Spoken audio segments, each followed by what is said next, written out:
bago matapos ang linggo, July 7, 2018. Isa namang pamamaril ang nangyari sa Trece Martires City, Cavite.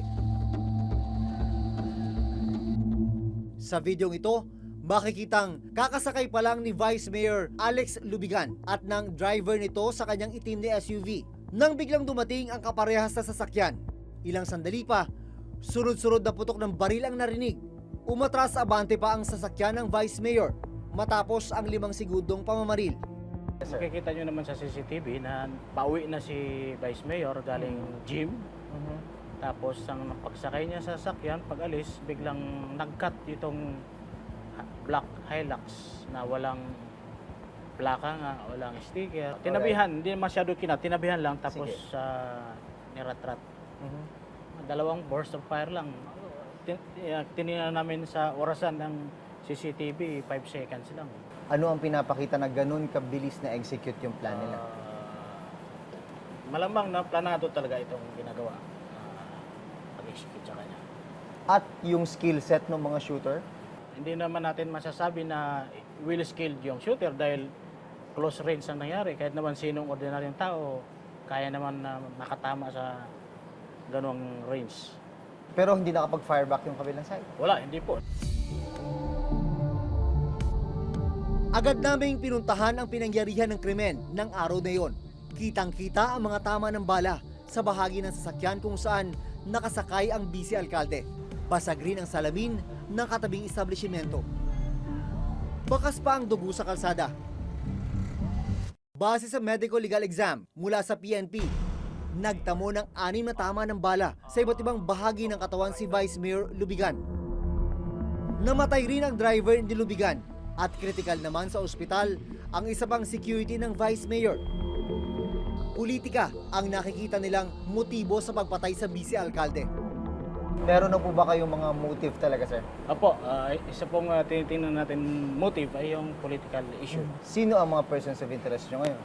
Yun lang ang kasalukuyan naming inimbestigahan. Sa totoo lang, wala tayong pattern na nakikita dito sa pagpatay na ito. Nagkataon lang talaga na magkasunod. Okay. Parang itunuturing nating isolated case lang na ganito. Maliban kina Mayor Halili at Mayor Bote, 8 iba pang alkalde ang napatay mula noong July 2016 hanggang sa kasalukuyan. Sa listahang ito na nakalap ng GMA News Research, 4 sa mga alkalde ang nasa narco list, habang 6 naman ang pinatay ng mga hindi pa rin nakikilalang gunman. October 28, 2016, napatay si Datu Saudi Ampatuan Mayor Samsudin Dimaukom matapos umano nilang makaengkwentro ang PNP Anti-Illegal Drugs Group sa Makilala, North Cotabato.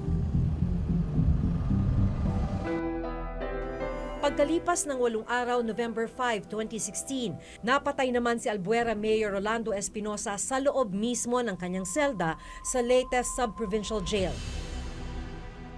Nanlaban raw siya habang hinahainan ng search warrant ng Criminal Investigation and Detection Group o CIDG Region 8. 19 na opisyal ng CIDG Region 8 ang nasangkot sa kasong ito. Mula murder, ibinaba sa homicide ang kasong isinampal laban sa mga sangkot. Nakapagpiyansa sila at muling nakabalik sa kanilang mga trabaho. July 30, 2017, napatay sa isang raid sa loob mismo ng kanilang bahay si Ozamis City Mayor Reynaldo Paruhinog Sr. kasama ang kanyang asawa at 14 na iba pa.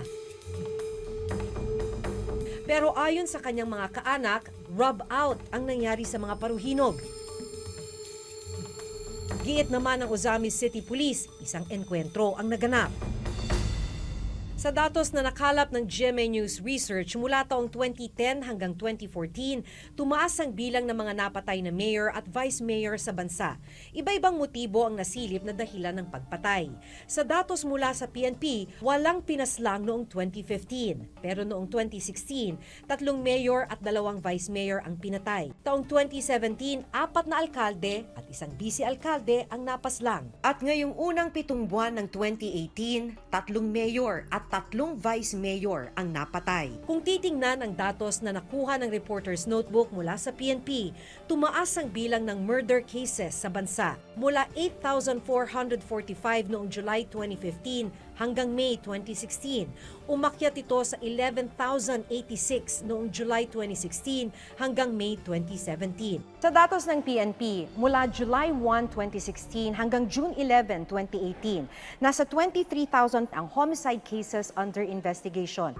Sa 23,896 na homicide cases under investigation, 11,122 ang non-drug related, 10,056 naman ang hindi pa alam ang motibo at 2,718 ang drug-related. We are on top of the investigation. Our different special investigation task group are making headways. They've conducted methodical activities to make sure that we'll be nailing the suspects hopefully pretty soon. So let's see. We know the details of how far have they gone, but we are not at the liberty to at this time to talk about it. It may compromise the investigation. At dahil hindi pa rin nahuhuli ang karamihan sa mga unknown killers, para kay Professor Ronald Mendoza ng Ateneo School of Government, mas lumalala ang culture of impunity sa bansa dahil hindi naman napaparusahan ang mga pumapatay. Kung kikilos tayo doon sa sinabi ng isang tao na protector yan, corrupt yan, magnanakaw yan, drug dealer yan, pwede na lang kahit sino magsalita. At pag nangyari yon, yun ang culture of impunity. So maaring masasamang loob ay ginagamit na nila to para sa kanilang ginagawa na nila kung ano yung gusto nilang gawin. Maaring meron na ring mga nag-aaway, nag-aalitan ng mga politiko. Hindi natin malaman kung nasa ng ebidensya kung anong nangyayari.